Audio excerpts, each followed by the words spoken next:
All right, day 2 of Joe Mixon's court case. Now, this is actually going to be delayed to day 3 because there was one witness that they could not actually get on the stand today. And that's going to be that. Nonetheless, though, I want to go ahead and start off by saying, like always, remember, this is all alleged. It's a he said, she said moment. No one is found guilty just yet, or might not be found guilty. This is, of course, just alleged claims. So please do not say, oh, this guy's guilty, Joe Mixon's guilty, or she's guilty, whoever. At the end of the day, this is just somebody claiming that something happened, and we have two different stories, so the judge will make a final verdict. This is not a jury case, this is a judge case, meaning the judge will make the final verdict on who is guilty based on all the evidence that is being presented. All we know at this moment in time is that there was a video incident or a video taken place from security cameras of their cars next to each other. We don't know anything else, or we don't know if there's no video of the actual incident or what is being claimed. So just keep that in mind. Again, it's a he said, she said until we find out more evidence. Now, today we did get some more evidence of an interesting situation. So, starting off right away, today was the witnesses that came to the stand and testified for the whole entire case. Now, if you have not been following along to my videos, here's pretty much the long story short cut through. This happened back in January 21st of this year. Joe Mixon was leaving practice, according to his claim, to go get a cake for the team. When he was going to get a cake for the team, he cut somebody off. He cut this lady off, went in front of her, and obviously, cut her off. Nonetheless, though, she was angry, and according to what she claims, she took a picture of his license plate. They went down another street, got stopped at a stoplight, and he claims she flipped him off, and then I guess he didn't really specify what he did after that. Just he was angry and upset, and that was it, and that was the altercation. While she claims that before she flipped him off, he went ballistic. He started cussing her out, saying profane names, pointed a weapon at her, so she responded with flipping him off. And then, as we said yesterday, the most craziest response I've ever heard, she said, if you're gonna point a weapon at me, you better use it. Which, I'm sorry, but that is the craziest response I've ever heard to something like this. But nonetheless, though, today was the witness day. So today she actually did go up on the stand and give a testimony. So keep in mind that this is not her. Like, she had a police testimony. I would say a police report that she gave to the officer, but this is a little bit different. So, arguments Tuesday in the misdemeanor trial for Cincinnati Bengals running back Joe Mixon focused on whether the woman accusing him in a road rage incident in January was scared or angry when she encountered him. The alleged victim, her co-worker, and police officers testified. It remains unclear whether Mixon will take the stand in his own defense. Based on what it says in this article, if he does take the stand, it will be tomorrow, and that's after the final witness is called. So keep that in mind. Prosecutors said Mixon cut off another driver in traffic and, after an exchange of words, pointed a weapon at her. According to the woman's account, Mixon said he ordered blank her and said police wouldn't do anything to him. Mixon's lawyer has argued he was reacting to her rage, and she was not afraid during the exchange. They also argue there's no evidence a weapon was presented other than the woman's statement, and no one could back up her story.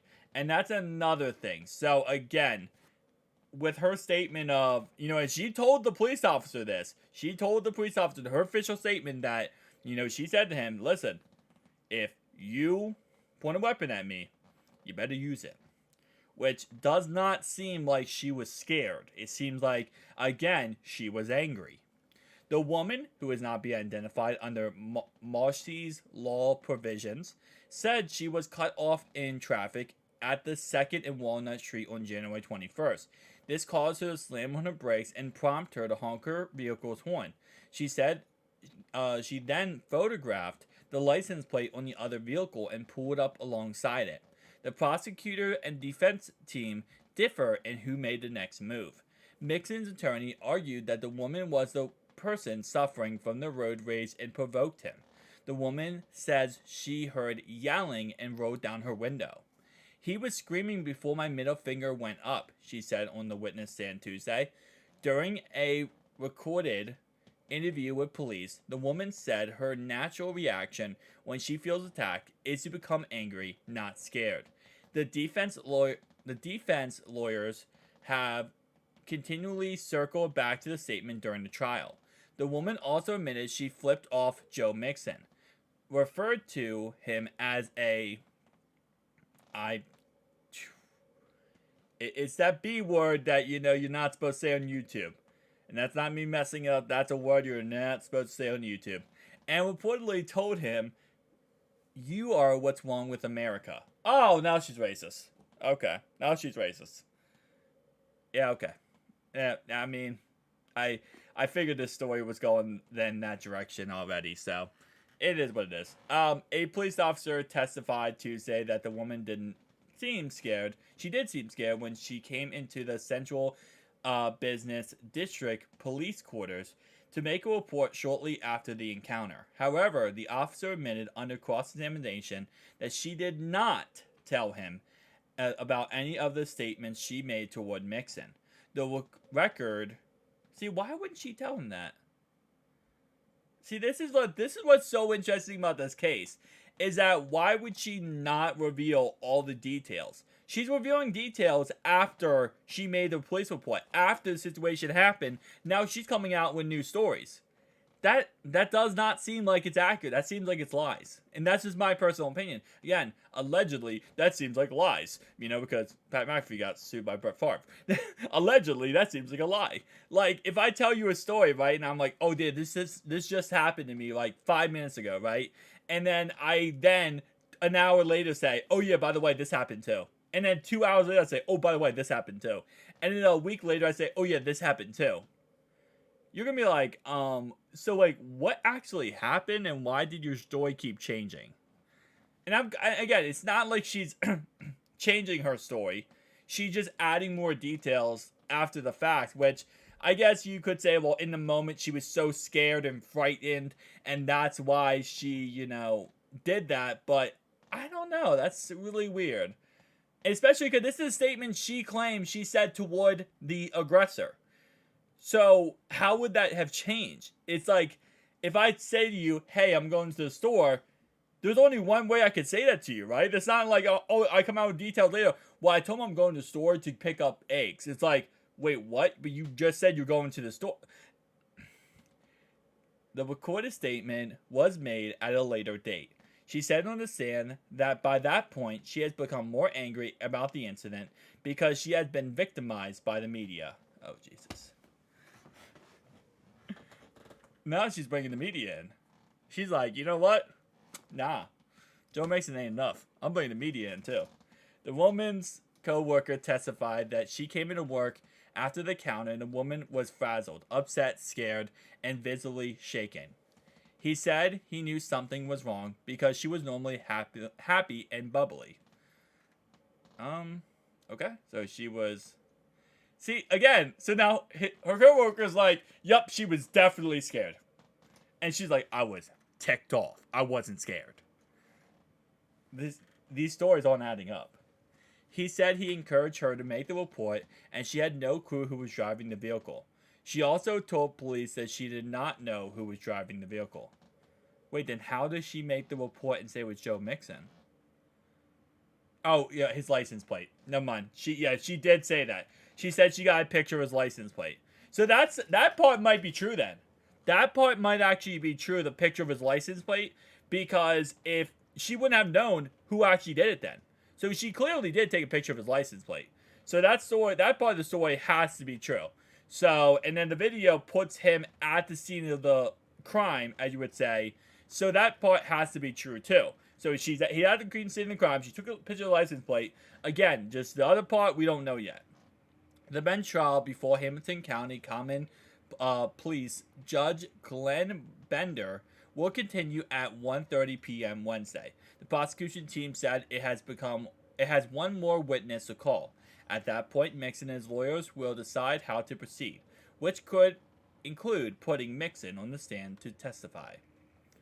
Yeah, I mean, overall wise, like I said before, it's a weird situation. And it seems like on his side, there's one story being collaborated, and it's continuously like the same story, and it's not like a differing story, it's not changing. And on her side, it seems like there was a story she gave to the police, right? Then there's the story now she has that is different. Not different, but more details. And listen, at the end of the day, if he's wrong, he should be in trouble for this, right? But this is just my personal opinion. Again, like I said, I'm just going to give my personal opinion. Is that what this sounds like to me is she gave the true story maybe to the police, or maybe not the true story, but she gave a fabricated truth. A fabricated truth. So a fabricated truth, pretty much what it means is you're giving the truth to someone, right? Like, for example, I say I go to the store, and then I say, and that's the truth. Like, I went to the store, right? But the fabricated truth is, I went to the store and I saw aliens on the way there on the side of the road, and they were doing crazy dances, right? Am I lying to you? Well, yes, but no. I did go to the store, but that other stuff didn't happen, right? It's a fabricated truth. So, what I think is happening here is she gave a fabricated truth to the officers, right? So she's like, hey, listen, this happened, but she lied about this other part. Then what she did here was she probably maybe met with lawyers after that encounter with the officer and said, and the lawyer said, okay, listen, sit down. This isn't enough. So we're going to add this part and this part and this part and this part and this part to the story, and it's going to make it so that you're going to win this case. And again, like I said, that's all alleged. I don't know if that's happening. That is 1000% alleged. I don't know if that's happening.